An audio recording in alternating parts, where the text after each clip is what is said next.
아침 7시에 찾아가는 하나님의 말씀 서주호 목사입니다.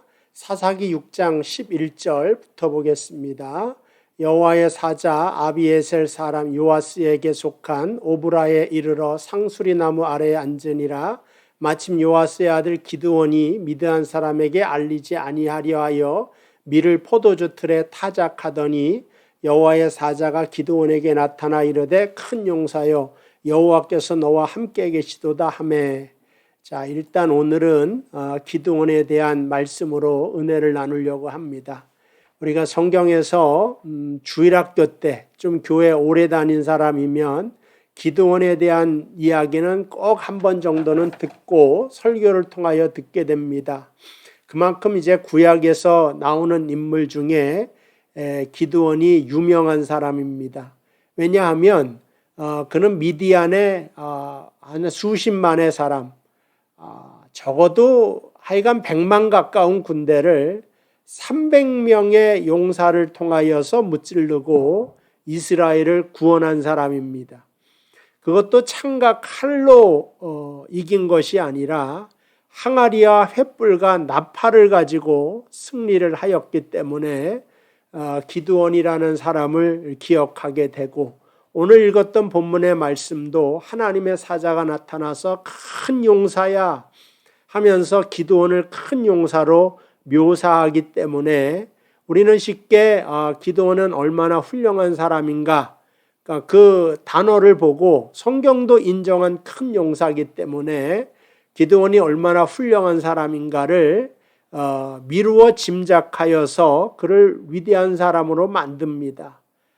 그러나 저랑 같이 성경 공부를 해본 사람은 알겠지만 하나님께서 기드온을 위대한 사람으로 우리에게 소개시켜 주는 것이 아니라 그가 왜 위대한 일을 했는가, 사실은 기드온이 한 것이 아니라 모든 생사화복을 주관하시고 모든 것의 처음과 끝인 여호와 하나님이 기드온과 함께 계셨기 때문에 이 모든 것이 가능했다.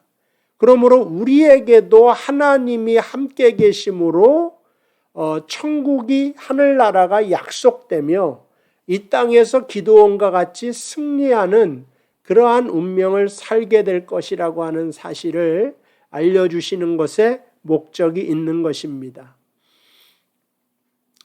그래서 우리가 좀 생각해 볼 때 오늘 일단은 성경을 11절, 12절 읽었는데 11절은 이제 큰 용사라고 말하고 12절까지 큰 용사여 여호와께서 너와 함께 계시도다 하매. 자, 우리가 하나님의 사자가 나타나서 큰 용사여 하나님이 너와 함께 계시도다 이 말을 들으면 그 당시에 미디안의 군대한테 압제를 당할 때에 하나님을 찬양하며 나와 함께 계신 하나님과 더불어 이 나라를 구하겠습니다, 이렇게 나가야 되지 않겠습니까? 그런데 일단 기드온은 하나님이 계시면 그럼 어떻게 그럴 수가 있습니까? 라고 따집니다. 왜냐? 하나님이 계시면 이와 같이 우리가 미디안한테 당하고만 살지는 않지 않았겠습니까? 이렇게 들어가고 있습니다. 일단 큰 용사라는 것을 시작하여 볼 때 미디안 사람들은 이스라엘을 핍박을 하는데 농사 질 땐 그냥 둡니다. 그러니까 언제 이들에게 찾아오느냐, 농사 다 진 다음에 탈곡하고 추수할 때 쳐들어와서 그들의 양식을 몽땅 빼앗아가는 것이 미디안 그 군대가 하는 일이었기 때문에 11절에 기드온이 미디안 사람에게 알리지 아니하려 하여 밀을 포도주 틀에서, 그러니까 포도주 틀이라고 하는 건 포도즙을 짜는 기계인데 그 숨어서, 원래 그 타작할 때는 넓은 공간에 가서 이렇게 바람에 이렇게 날리면서 그 쭉정이를 날리면서 해야 되는데 포도주 틀 안에서 빼앗길까 봐 몰래 나달을 하나 따고 있는 이 기드온에게 찾아가서 큰 용사요라고 했으니까 이건 말이 안 되죠. 큰 용사면 담대한 마음으로 미디안을 두려워하지 말아야 되는데 농사진 걸 빼앗길까 봐 지금 두려움 속에 타작을 하고 있습니다. 그러니까 이 큰 용사라고 하는 건 기드온이 큰 용사가 아니라 하나님이 너로 하여금 큰 용사 되게 할 것이다. 하나님이 그렇게 소망하고 계시고 하나님이 기대한 대로 너는 그렇게 될 것이다 라고 우리가 해석을 할 수가 있는 것입니다. 그래서 큰 용사라고 하는 이 말씀을 하시면서 기드온에게 하나님이 어떻게 그럴 수 있습니까? 그 기드온에게 16절 여호와께서 그에게 이르시되 내가 반드시 너와 함께하리니 내가 미디안 사람 치기를 한 사람을 치듯 하리라 하시니라. 그러니까 수십만의 미디안 병사를 한 사람 이기듯 하라고 하는 또 다른 그 말씀을 주십니다. 그때 기드온이 대답하되 정말 그 말이 사실이라면 믿을 수가 없는데 내가 나를 아는데 내가 그럴 만한 사람이 안 되는데 그렇다면 표징을 보여주십시오. 이제 그 말을 하고 있습니다. 그러면서 또 믿지 못하니까 17절에 기드온이 대답하되 만일 내가 주께 은혜를 얻었으면 나와 말씀하신 이가 주 대신 표징을 내게 보여주십시오. 계속해서 표징만을 보여달라고 말씀하는 장면이 있습니다. 그래서 이제 거기서 표징으로 그 기드온이 제사를 지나게 되는데 그 제사를 불로 다 살라버립니다. 그리고 나서 이제 기드온이 하나님의 역사하심이 나와 함께하고 있구나 그걸 알고 이스라엘 백성에게 소집 명령을 내립니다. 근데 모였던 사람이 32,000명입니다. 우리가 알다시피 이스라엘은 광야 때 60만이라고 했어요. 그러니까 장정만 60만. 그러니까 지금은 가나안 땅에서 살기 때문에 그거보다 더 많은 장정이 있을 것 아니겠습니까? 적어도 한 100만은 이상 되겠죠. 근데 그 중에서도 소집 명령을 내리니까 싸우겠다고 하는 사람이 32,000명이 모였어요. 그것도 이제 정예병이죠. 32,000명.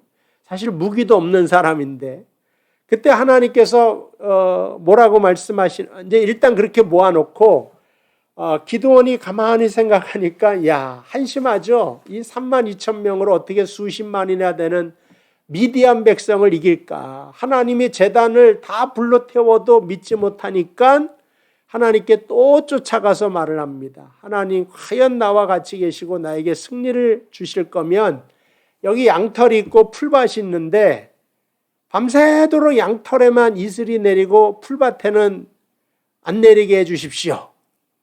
알았다.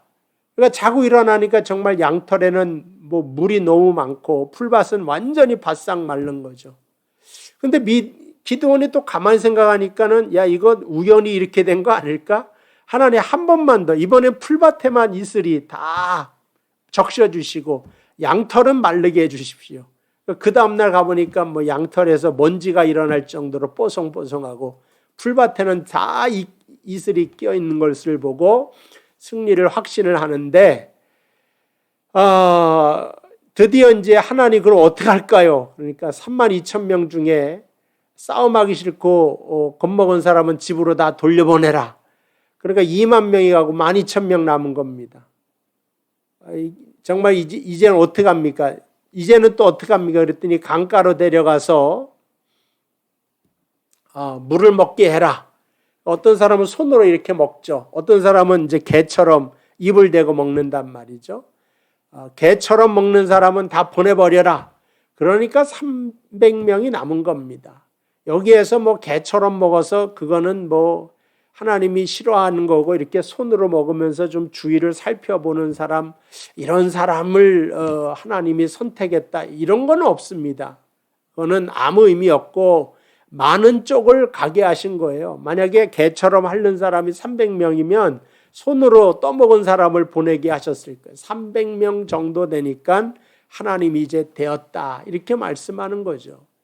기드온 이제 그것도 믿지 못하니까 하나님이 또 이제 한번 가봐라. 그래서 부하랑 그 미디안까지 정탐을 갔는데 그 미디안 군대가 말하기를 내가 지난밤에 꿈을 꿨는데 우리 천막이 다 무너지더라. 도미노처럼. 그러니까 해석하기를 이 기드온의 군대가 우리를 무찌르게 했다고 하는 그런 징조가 아니겠느냐.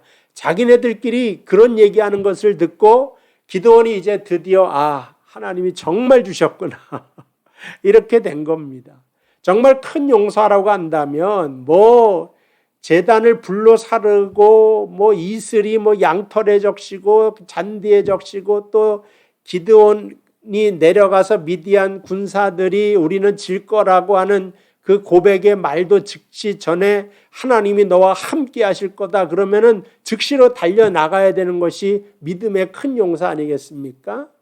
그런데 기드온은 그런 인생을 살지 않고 계속해서 하나님 사실입니까?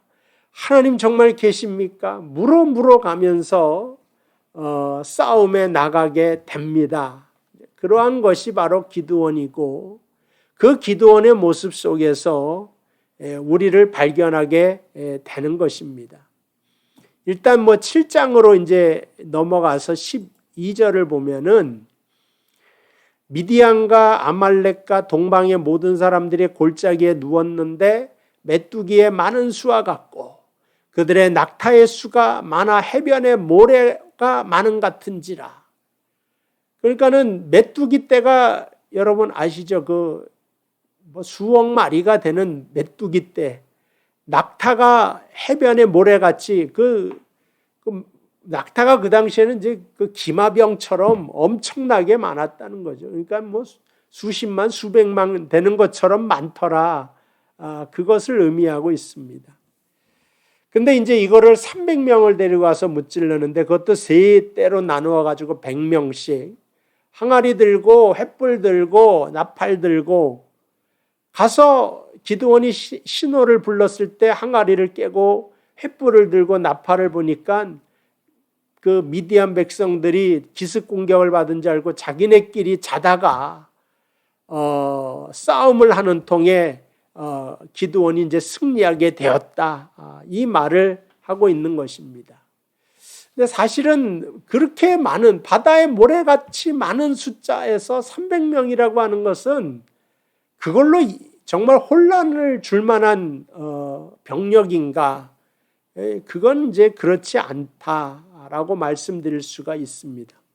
그러니까 기드온 사건의 메시지는 기드온에게는 승리할 만한 조건이 하나도 없다는 겁니다. 그러니까 믿음이 있어서 정말 기드온이 그 믿음으로 말미암아 다 무찌르고 이겼다. 그 믿음 이전에 성경이 우리에게 알려주고 싶은 것은 그 승리와 패배는 인간의 손에 달려 있는 것이 아니라 하나님이 주시는 것이다.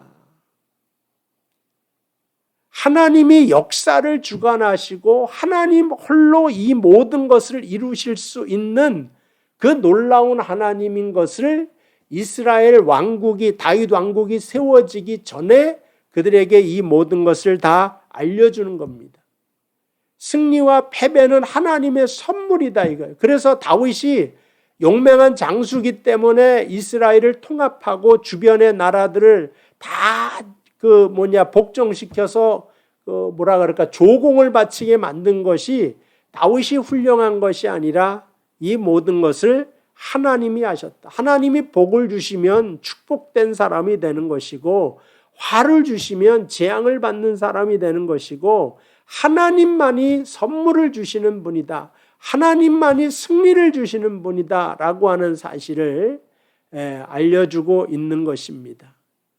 그러니까 믿어서 승리하기 전에 그 믿는 자를 선택하고 붙잡은 사람, 하나님이 유일한 신이시고 하나님이 내 인생과 한 국가의 운명을 주관하시는 하나님이신 것을 바로 알게 하고 그 하나님을 바로 섬기는 것이야말로 너의 일생에 가장 행복한 것이고 가장 축복된 것이라고 하는 사실을 기드온을 통하여서 이스라엘 전 역사를 통하여서 알려주는 겁니다. 그래서 기드온이 한 일이 뭐예요? 그 바알 신을, 그래서 여룻바알, 바알을 찍었다는 거예요. 아세라산을 찍어버리는 그 일을 하지 않겠습니까? 오늘 또 우리도 기드온으로 이 세상을 살아가고 있습니다. 겁쟁이로 살아가고 있지만 큰 용사로 하나님 만드시는 선택하신 하나님께서 오늘 우리와 함께 계신다. 함께 계시면은 큰 용사인 것입니다. 함께 계시면 승리하는 것입니다. 함께 계시면 우리가 다 구원을 받는 것입니다. 그 놀라운 원리를 기억하시면서 하나님의 품 안에 살고 있다고 하는 사실을 기억하고 여러 가지 미디안 군대처럼 우리를 핍박하는 일이 있을지라도 우리는 약하지만 하나님은 크시고 우리는 바람에 나는 겨와 같지만 하나님은 반석과 같은 분이라고 하는 사실을 기억하고 그 하나님께 달려나가 오늘 하루도 믿음으로 승리하는, 기도로 승리하는, 말씀으로 승리하는 여러분 되시기를 주님의 이름으로 축복을 드립니다. 기도하겠습니다. 하나님 아버지, 은혜와 사랑을 감사합니다. 오늘 우리는 미디안의 군대를 피하여서 몰래 숨어서 타작했던 기드온처럼 이 세상을 살아가고 있습니다. 그러나 기드온을 들어 큰 용사가 되게 하셨던 아버지 하나님, 우리를 선택하여 주신 아버지께서 우리에게도 능력을 허락하여 주시고 표직과 표정을 보여주심으로 말미암아 든든한 믿음 앞에 서서 세상과 싸움에서의 승리할 수 있도록 축복하여 주시고 인도하여 주옵소서. 이 말씀을 듣는 모든 주의 백성을 사랑하시고 축복하여 주시옵기를 나사렛 예수님의 이름으로 기도하옵나이다. 아멘. 감사합니다. 오늘도 주 안에서 승리하는 우리 명성교회 성도 여러분 되시기를 바랍니다.